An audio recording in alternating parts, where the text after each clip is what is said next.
오늘 말씀 제목을 좀 바꾸도록 하겠습니다. 현실과 상황 속에 감추어진 하나님의 뜻을 발견해야 합니다 라는 제목으로 좀 제목이 길죠.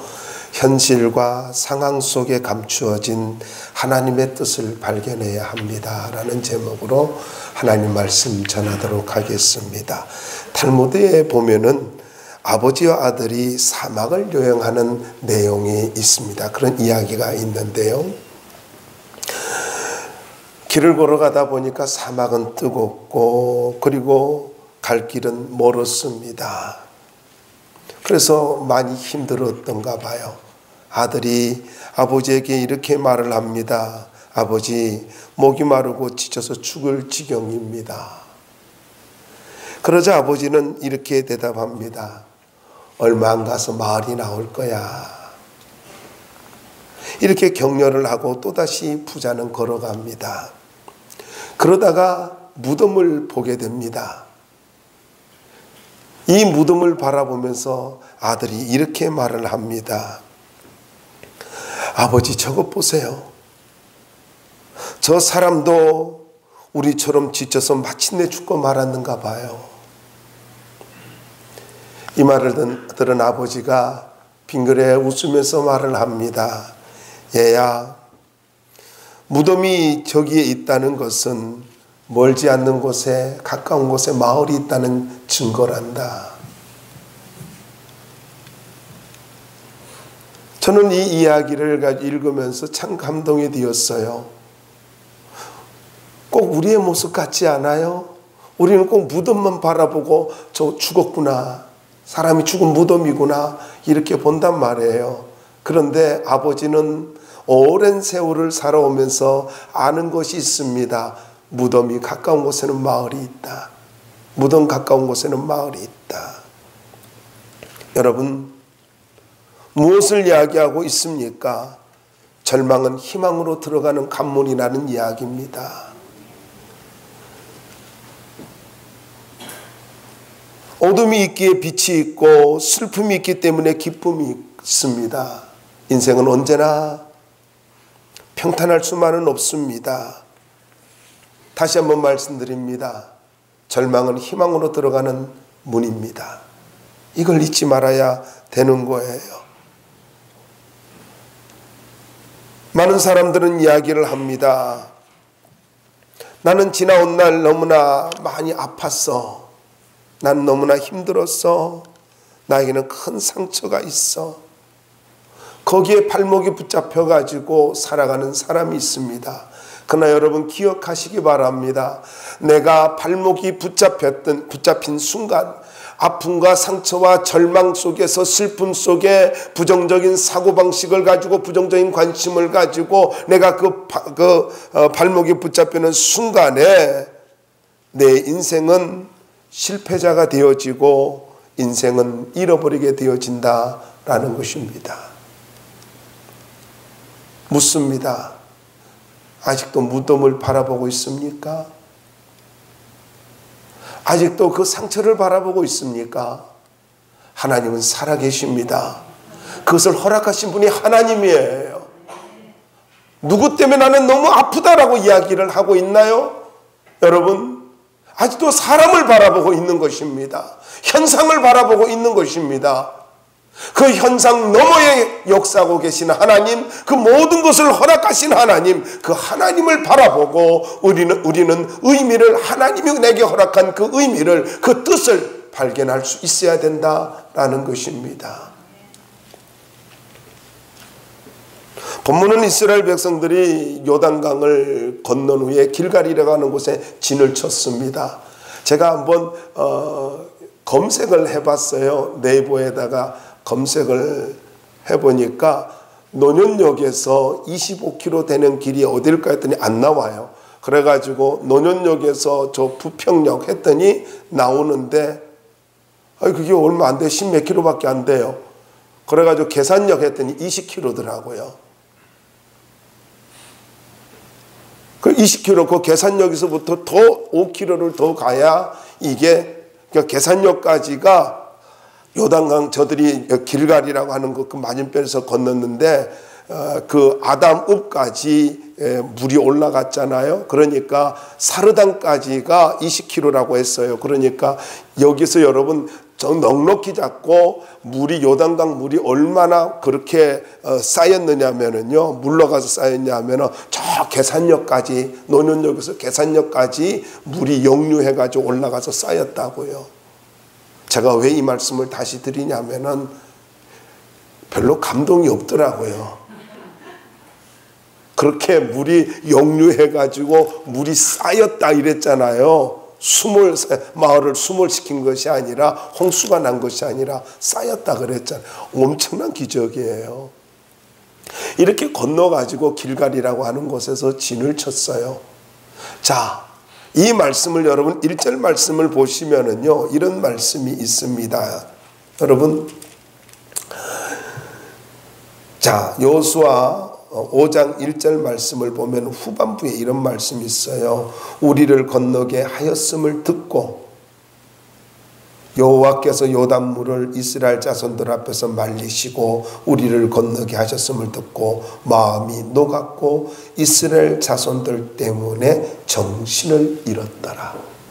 누가요? 여리고 사람들이요. 주변 사람들도 마찬가지였어요.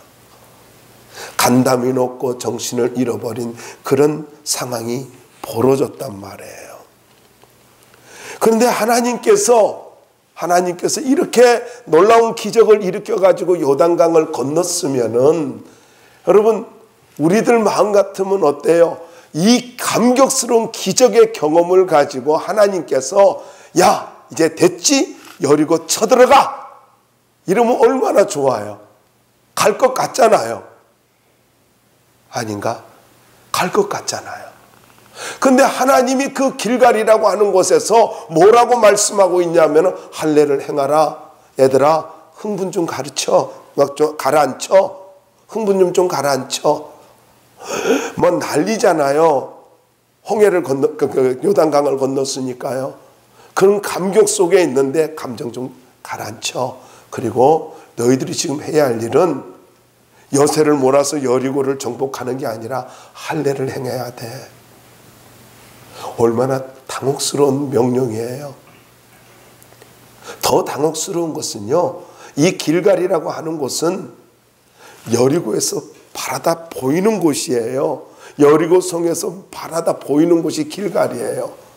그럼 여러분 생각해 보세요. 할례를 받아가지고 이게 외과 수술이잖아요. 그러니까 남자들이 전부 다 어그적거리고 걸어 다닌다든가 뭐 너무 힘드니까 장막에 누워 있으면 사람들이 여자만 왔다 갔다 하는 게 보일 거고요. 이런 상황이란 말이에요. 그래서 그걸 가지고 정탐꾼을 내보내서 확인을 하고 또 멀리서 봐도 마찬가지지요. 쟤네들이 걸음들이 왜 저래? 그래가지고 쳐들어오면은 바로 몰살을 당할 수 있는 그런 상황이에요. 아니요, 하나님 어떻게 이런 명령을 하실 수 있죠? 너무 당혹스러운 말씀입니다 라고 이야기할 수 있단 말이에요. 스스로 위험한 상태를 노출시키는 이 명령 앞에 저들은 할례를 받습니다. 이게 본문의 내용이에요. 자, 그러면은 이 말씀을 통해서 왜 할례를 받게 하셨을까? 엄청난 위험 상황에 노출시키는 하나님의 이 모습 속에서 할례는요, 위험 상황에 노출시킨 거예요. 왜 이렇게 하셨을까요? 첫 번째 이유는 관계 회복이 중요하기 때문입니다. 무슨 말이냐면은 할례라고 하는 것은 언약의 회복입니다. 언약의 관계입니다. 그러니까 할례를 받으라라고 하는 것은 언약의 회복을 지금 하고 싶다 이 말씀이에요. 여러분 2절 한번 읽어볼까요? 2절 한번 읽어보세요. 시작. 그때 여호와께서 여호수아에게 이르시되 너는 부싯돌로 칼을 만들어 이스라엘 자손에게 다시 할례를 행하라 하시매. 자, 여러분, 할례라고 하는 말은 둥글게 자르다라는 뜻이거든요. 이스라엘 백성들은 아이가 태어나면 8일째에 이 할례 의식을 행했습니다. 그러니까 생식기 끝부분을 둥글게 자르기 때문에 둥글게 자르다 이런 뜻이에요. 근데 이 할례는 창세기 17장에서 하나님께서 아브라함과 언약을 맺으면서 그러면서 행했던 의식이란 말이죠. 그래서 할례라고 하는 것은 유대인들에게 있어서 단순한 종교적 의식이 아닙니다. 이 할례는 저들에게 있어서는요 아주 중요한 언약적 의미를 가지고 있습니다. 그래서 할례를 받을 때에 우리는 아브라함의 자손이며 하나님의 선민이라고 하는 굉장한 자부심을 갖게 만드는 거예요. 다르게 말하면요, 특별한 의식을 갖게 해주는 그런 건데, 하나님께서 요단강을 건너온 이스라엘 백성들에게 이렇게 말씀하고 있어요. 다시 할례를 행하라. 그래 다시 행하라. 이 말이 히브리어로는 하나로 되어 있어요. 다시 뭐뭐 하라. 다시 행하라. 이 말인데 왜 슈브라고 하는 말인데요. 이 말이 아주 의미가 있어요. 무슨 말이냐면 다시 행하라 이 말은 방향을 돌리다 이런 뜻이 있고요. 새롭게 시작한다라는 의미가 있어요. 그러니까 할례를 행하라고 하는 말은 무슨 말이냐면은 내가 이제부터 너희들의 인생을 가지고 다시 새롭게 시작하게 만들어 줄 거야. 너희들의 인생의 방향을 내가 새롭게 바꿔 줄 거야. 이거란 말이에요. 할례가 단순한 할례가 아니라는 거예요. 인생을 새롭게 해준다는 이야기예요. 왜 이렇게 표현을 했을까요?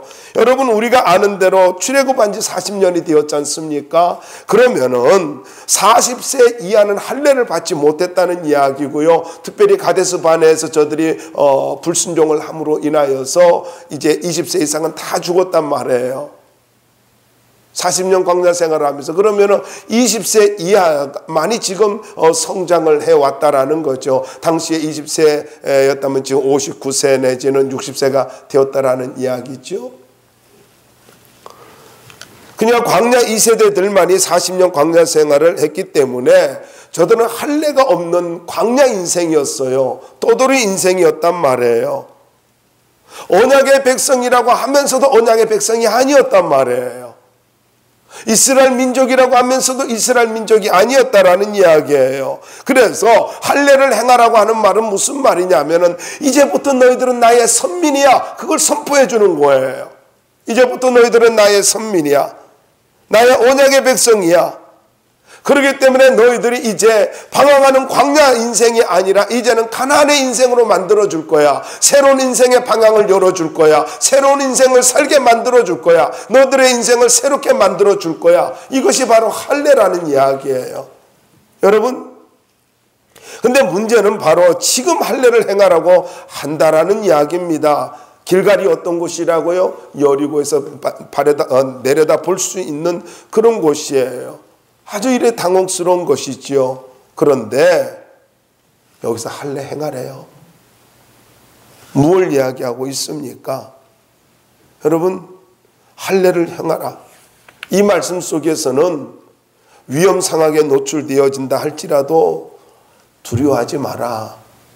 염려하지 마라. 내가 지켜줄 거야. 이 말씀이잖아요. 여러분, 하나님은 우리에게 이해를 요구하시는 분이 아닙니다. 우리가 이해를 못한다고 해서 이해를 가지고 하도록 기다려주지도 않아요.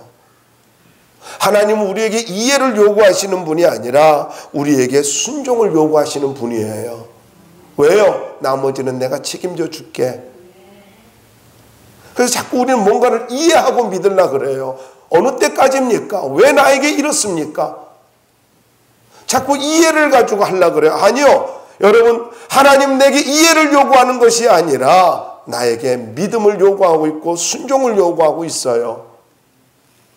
그런데 좀 보자고요. 더 나아가서 바로 이거는 할례라고 하는 것을 가지고 보면은 이런 이야기예요. 할례를 행했다라고 하는 말은, 행하라는 말은 이제부터 너희들은 나하고 언약적인 관계야. 선민의 관계야. 언약의 백성이야. 관계를 말하고 있어요. 신약으로 말하면 이제부터 너희들은 나의 자녀야. 그럼 무슨 말입니까? 가나안 여리고를 정복하는 것보다, 그리고 더 나아가서 가나안을 정복하는 것보다, 조금 더 구체적으로 말씀을 드리면은 우리가 하나님 앞에 축복을 누리고 기적을 경험하는 것보다 더 놀라운 것은 관계 회복이라는 거예요.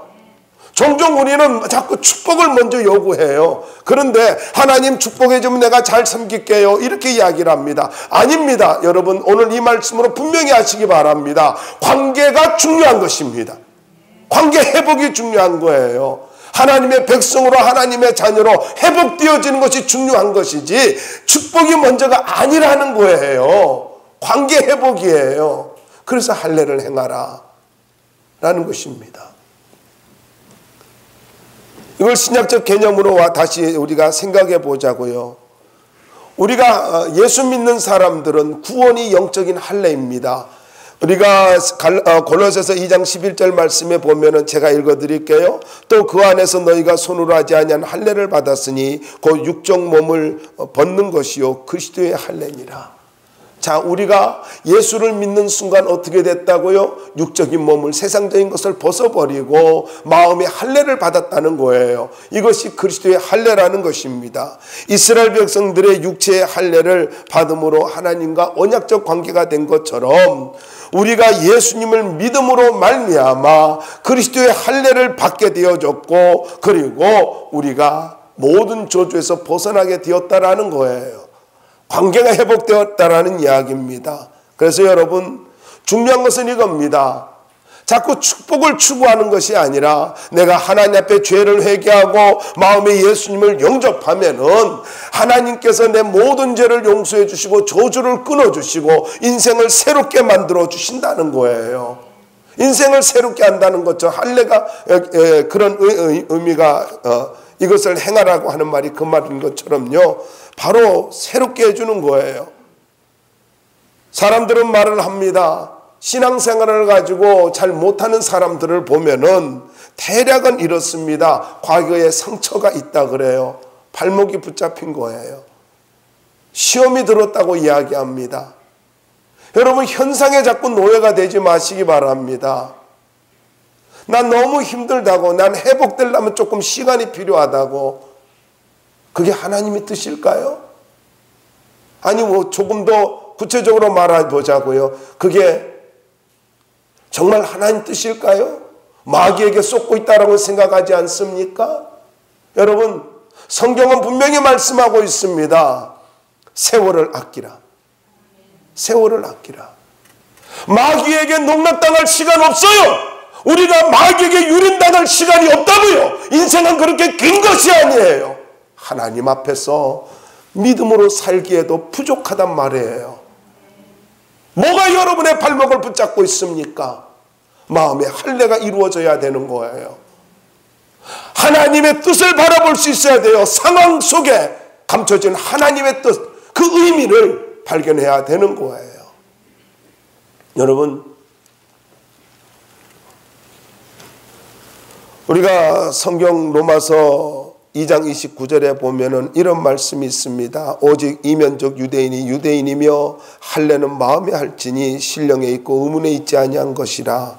그 칭찬이 사람에게서가 아니요 다만 하나님에게서니라.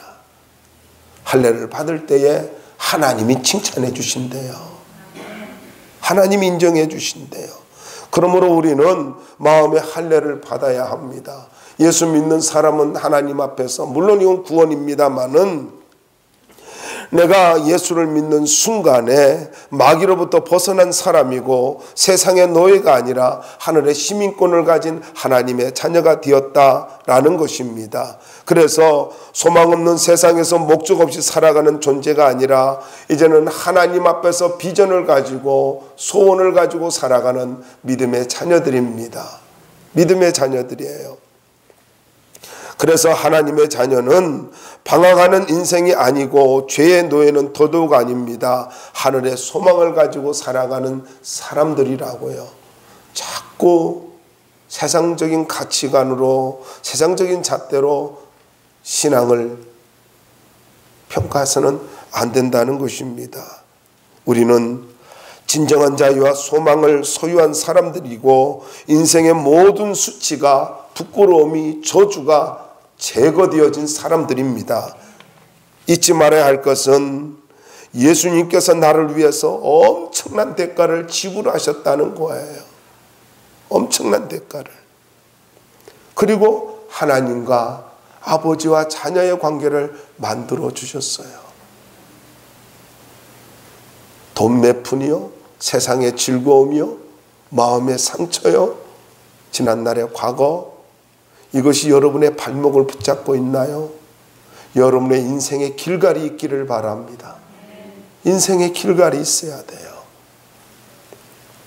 물론 현실적인 문제는 위험한 상황이라고 이야기할 수 있겠죠. 어리석은 것이라고 이야기할 수 있겠죠. 그런데 하나님은 이렇게 말씀합니다. 얘들아, 너희들의 감정보다, 너희들의 그 상황보다, 너희들이 원하는 그 축복보다 더 중요한 것이 있다면 나하고 관계가 회복되어지는 거야. 너하고 나하고 관계가 회복되어질 때에 비로소 내가 너를 축복할 수가 있고 비로소 너의 인생을 새롭게 만들어줄 수가 있는 거야.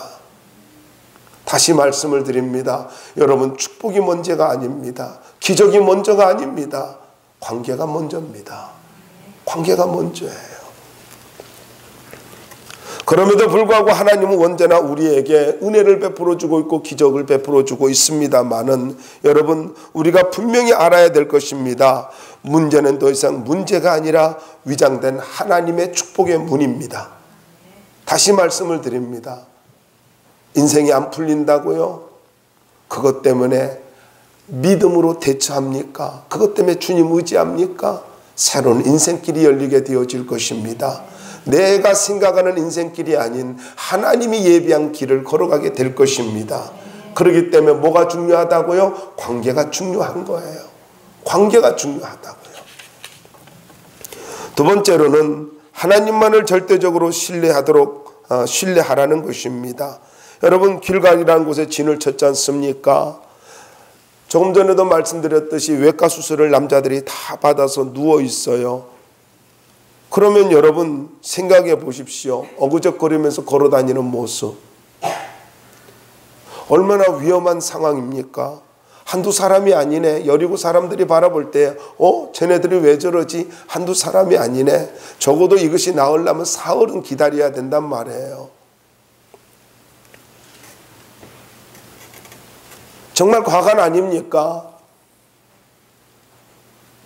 요단강을 기적으로 건넜습니다. 전쟁을 가지고 이제 치르면은 저들이 다 죽을 것 같은 그런 두려움에 있는 사람들이, 여리고 사람들이 보니까 다 어그적거리고 있는 거예요. 걸음걸이가 똑바르지 못해요. 그러면은 이렇게 위험에 노출시키는 하나님의 의도가 뭘까? 쳐들어오면 속수무책으로 다 진멸을 당할 수밖에 없는 그런 상황이에요. 근데 여러분, 이걸 잘 보여주는 것이 있어요. 창세기 34장에 보면은 34장 25절인데 제3일에 미쳐 그들이 고통할 때에 야곱의 두 아들 디나의 오라비 시몬과 레이가 각기 칼을 가지고 가서 부지 중에 성을 엄습하여 그 모든 남자를 죽이매. 세겜성의 사건이죠. 우리가 아는 대로 시몬과 레이가 자기 동생 디나를 가지고 세겜의 아들이 이렇게 강간을 했다 해가지고 분노해가지고 할례를 받으면 너희들하고 교류하고 그리고 너희들과 함께 생활하고 우리 동생 줄게 이렇게 해서 위장평화를 했습니다. 위장평화 조약을 맺었어요. 그래서 할례를 받았어요. 너무너무 사랑했나 봐요. 못된 짓을 했는데 보니까 너무너무 사랑스러운 거예요. 그래가지고 뭐든지 다 하겠다고, 그래서 할례를 안 하니까 그거 별것도 아니잖아요. 그리고 당시에 이것이 할례는요, 그 많은 이방 민족에게도 이런 의식이 있었단 말이죠. 그래서 했어요. 3일째 되었을 때에 이 시몬과 레이가 칼을 각기 들고 가서 모든 남자를 한 족속을 다 진멸시켜요. 그러니까 할례를 받는다는 것은요, 아주 위험한 상황을 만드는 것입니다. 적군 앞에서 할례를 받는다는 것은 나를 죽여주십시오 하는 것과 같다라는 거예요. 그런데 길갈에서 이렇게 위험하게 할례를 받으라고 하시는 것은요, 상황을 너무나 잘 아시는 하나님께서 이렇게 할례를 받으라고 하는 것은 목숨 걸고 할례 받으라는 말이잖아요. 다르게 말하면 무슨 말이에요? 네가 지금 이 상황 이해할 수 없고 내 명령, 내 말을 이해할 수 없다 할지라도 너는 이 할례를 받았으면 좋겠다. 무슨 말입니까? 목숨 걸고 순종했으면 좋겠다, 이 말이에요. 여러분, 여러분에게 좀 부담될지는 모르겠지만요, 자꾸 이해하려 하지 마시고요, 이해가 되지 않아도 말씀에 순종하려고 해보십시오. 그럼 하나님의 놀라운 은혜를, 기적을 경험하게 될 거예요. 아무 일도 일어나지 않았어요. 왜요? 하나님이 보호해 주셨기 때문입니다. 아무 일도 일어나지 않았어요. 왜 그렇습니까? 전쟁은 하나님께 속한 것이기 때문입니다. 아무 일도 일어나지 않았습니다. 왜요? 나의 모든 생사화복을 주관하시는 분이 하나님이시기 때문입니다. 내 인생을 책임져 주시는 분이 누구라고요? 하나님이에요. 하나님이라고요.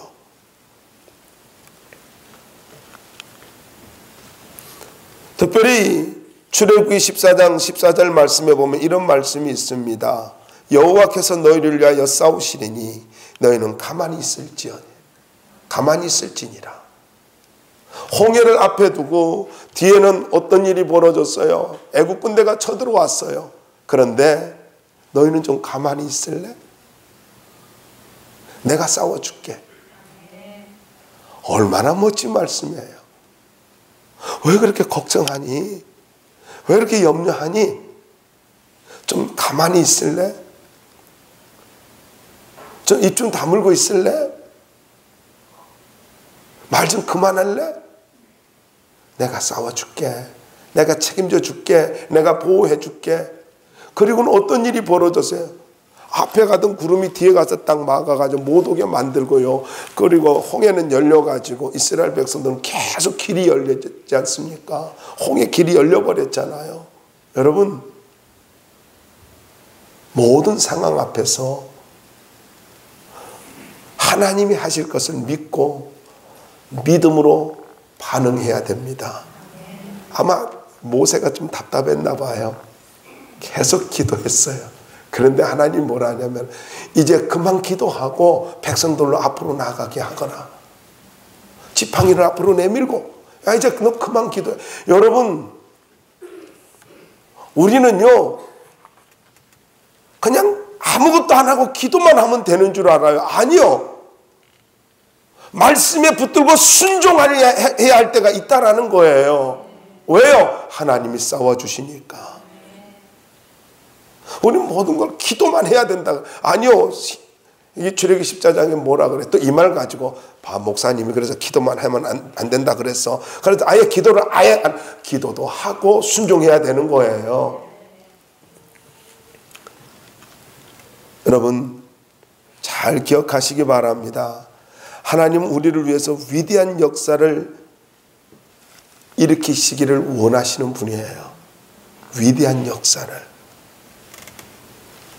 믿고 믿음으로 기도하고 순종을 할 때에 하나님은 우리를 위해서 일하시기 시작합니다. 그래서 이렇게 이야기할 수 있어요. 내가 내 인생을 책임지려고 하면은 너무 피곤해요. 근데 내 인생을 하나님이 책임져 주시면 인생은 풀립니다. 중요한 이야기예요. 내가 자꾸 내 인생을 책임지려고 하지 마세요. 내 인생을 내가 책임지려 하지 말고 하나님이 내 인생을 책임지도록 맡길 수 있기를 바랍니다. 순종할 수 있기를 바랍니다. 제가 젊을 때 많이 유행한 말씀이 뭐냐면은 순종이 제사보다 낫다라는 말이었어요. 그래가지고 그 말만 하면 성도들이요 아멘 이러지 않고 성질을 내요. 또 순종이 제사보다 낫다고. 그래서 그때부터 그 말을 저는 잘 안 썼어요. 그런데 보니까요 이제 인생을 좀 살다 보니까 순종이 제사보다 나아요. 정말이에요. 그리고 성경 곳곳에 있어요. 우리가 즐겨 순종하면 땅의 아름다운 소산을 먹을 것이라. 우리가 하나님 앞에 믿음으로 순종을 하면은 욥기서도 나옵니다. 하나님께서 놀라운 일들을 우리에게 허락해 주신대요. 순종이 기적을 불러오는 거예요. 그래서 여러분 자꾸 이해하려고 하지 마시고요, 믿음으로 순종해 보세요. 그러면 하나님이 일하기 시작하십니다. 자꾸 내 인생 내가 책임지려 하지 마시고 하나님이 책임져 주는 인생을 살 수 있기를 바랍니다. 그게 뭐라고요? 순종이에요. 세 번째로는 수치를 제거해 주시기 위함이라는 것입니다. 할례를 받으라는 이유가 위험 상황에 노출시키려고 하는 것이 아니라, 물론 노출이 됐죠. 그런데 수치를 제거해 주기 위해서다라는 이야기예요. 9절 말씀을 보세요. 여기에 보면은 여호와께서 여호수아에게 이르시되, 우리 함께 읽어볼까요? 시작.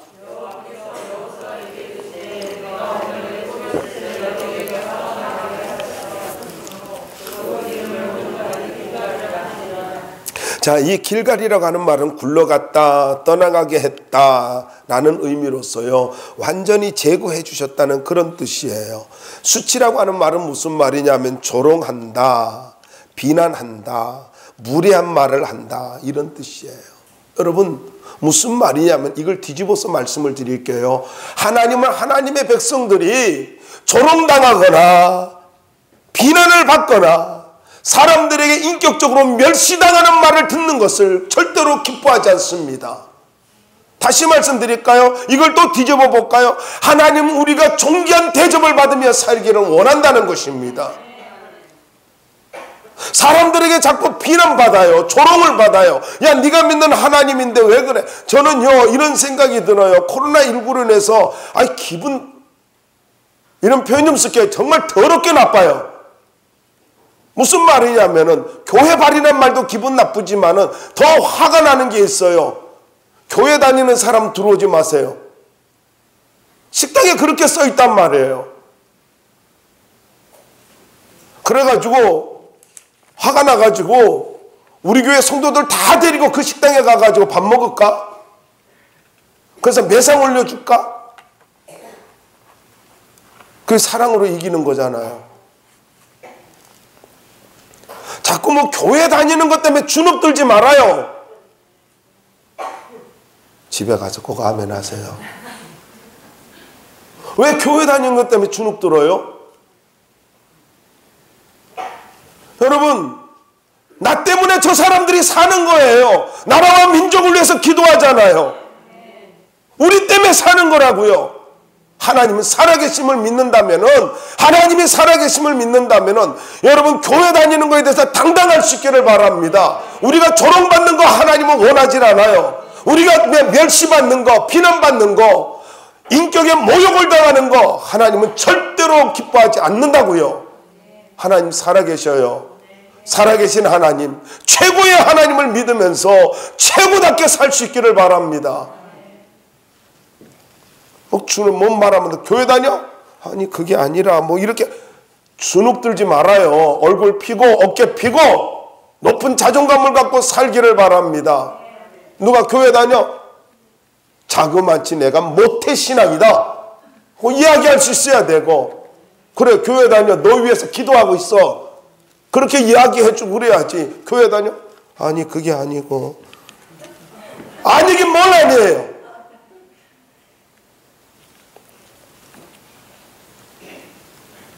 너무나 화가 났어요. 여기에 보니까 애굽의 수치를 물러가겠다라는 말이 무슨 말이냐면 노예 생활을 말하잖아요. 노예란 인격이 유린당한 것이고 자유를 상실한 존재지 않습니까? 40년 부모 세대는 노예였습니다. 가문의 저주라고도 할 수 있는, 노예는요 계속 노예예요. 가문이 노예가 되는 거예요. 그런데 보세요. 할례를 받으라고 하는 말은 무슨 말이냐면은 새로운 인생을 살게 해주시겠다. 그리고 너희들의 인생을 바꿔줄 거야.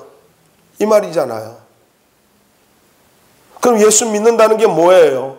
그리스도의 할례를 받은 우리는 누구예요? 새로운 인생이 된 거예요. 하나님께서 정해주시는 새로운 인생의 방향을 향해서 그 길을, 하나님이 정해준 길을 걸어가는 사람들이라고요. 근데 왜 기웃거려요? 왜 기웃거리냐고요? 절대로 기웃거리지 마세요. 하나님이 너무 슬퍼하셔요. 하나님이 너무 마음 아파하신다고요.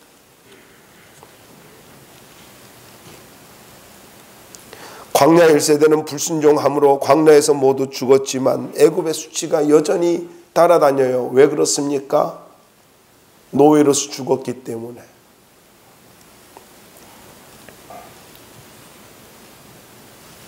그런데 하나님께서 할례를 통해서 완전히 저들의 인생을 바꿔주십니다. 그렇다면 여러분, 나에게서 지워지지 아니하는 지나간 수치가 있습니까? 내 발목을 붙들고 있는 그런 부끄러움이 있습니까? 상처가 있습니까? 잊지 마시기 바랍니다. 오늘 저는 조금 더 확대해서 말씀드리고 싶습니다. 말씀이 좌우의 날선 검이 되어서 여러분의 모든 상처를 도려내는 영적 할례가 이루어지기를 바랍니다. 성령의 할례가 이루어지길 바랍니다. 말씀의 할례가 이루어지길 바랍니다. 그래서 이제는 누구 앞에서도 당당하게 살아가는 나 새로운 사람이 되어서 하나님이 내 인생 바꿔주셨어 하면서 당당하게 살아갈 수 있기를 주의 이름으로 부탁을 드립니다. 하나님이 시시한 분이 아니에요. 하나님은 최고의 하나님이에요. 자존감을 잃어버렸다고요? 소망이 없어졌다고요? 아니요. 오늘 이 시간에 성령의 할례를 통해서, 말씀의 할례를 통해서 우리의 심령 속에서 새로운 인생이 펼쳐질 수 있기를 바라고, 하나님의 자녀로서 높은 자존감을 가질 수 있기를 바랍니다. 그리고는 외치세요. 마귀야, 더 이상 내게서 떠나갈지어다. 역사하지 말고 떠나갈지어다. 나는 너에게 놀아날 수 있는 사람이 아니야. 하나님의 거룩한 자녀야. 하나님의 백성이야. 이제는 하나님의 비전이 나의 비전이 되는 그런 인생을 살아갈 거야. 고백할 수 있기를 바랍니다. 하나님께서 독생자 예수를 통해서 우리를 하나님의 자녀로 삼아주시고 죄와 불법을 더 이상 기억하지 않으신대요. 단번에 용서해 주시고 다시는 기억지 않으신대요. 여러분, 내 상처요? 하나님은 말씀합니다. 그것은 너를 축복하기 위한, 너를 성숙시키기 위한 나의 도구였어. 아직도 사람에게 매여 있어요? 그 사람 때문에 믿음을 가지고 제대로 여러분 성숙하지 못하고 발목이 붙잡혀서 하나님의 축복을 누리지 못하며 살아가고 있어요? 하나님이 통곡하신다는 걸 알아야 돼요. 하나님이 기다리신다는 걸 알아야 돼요. 하나님이 너무너무나 마음 아파하신다는 걸 알아야 된다고요. 여러분, 다시 한번 여러분에게 도전을 드립니다. 여러분의 인생에 길갈이 있기를 바랍니다. 십자가가 길갈이며 하나님의 말씀이 여러분의 길갈이며 여러분 하나님 앞에 예배하는 순간, 이것을 깨닫는 순간, 마음의 할례를 받는 순간, 그 장소가 우리의 길갈입니다. 가나안의 축복은 길갈이 있어야 돼요. 가나안의 축복은 길갈로부터 시작되어지는 거예요. 미리 말씀드리면 이렇습니다. 길갈에서 여리고를 점령하잖아요. 그리고 나서 또 다른 지역을, 남부를 점령하고 뭐 북부를 전쟁을 하고 나서 꼭 길갈로 돌아와요. 길갈로. 나중에 말씀드리겠습니다만은 여러분, 우리의 인생은 언제나 십자가로 돌아가야 되고 말씀으로 돌아가야 돼요. 그래야 새롭게 시작할 수가 있다라는 것입니다. 말씀 마무리하겠습니다. 하나님은 나의 허물과 죄를 기억지 아니하셔요. 그리고 상처를 통해서 여러분 이렇게 말씀하는 소리를 좀 들으셨으면 좋겠어요. 얘야, 너의 상처는 너의 인생의 별이 될 거야. 너의 상처는 너의 인생의 왕관이 될 거야. 빛나는 보석이 될 거야. 너의 인생을 정말로 존귀하게 만들기 위해서 그것을 내가 허락했어. 애굽의 모든 수치를 떠나가게 만들어주시고 제거해 주신 하나님께서 오늘 이 시간 여러분의 모든 상처와 과거를, 그 아픔을 다 제거해 주시고 새로운 인생으로 만들어주기를 바랍니다. 환경과 상황, 현실, 그 너머에 있는 하나님의 뜻을, 무덤을 보고 가까운데 마을이 있을 거야 했던 아버지처럼 여러분의 그 상처 속에, 여러분의 그 아픔 속에, 과거 속에 하나님의 아름다운 뜻이 있다는 것을 믿으시고 믿음으로 살아가는 주의 종들이 되기를 주의 이름으로 축원합니다.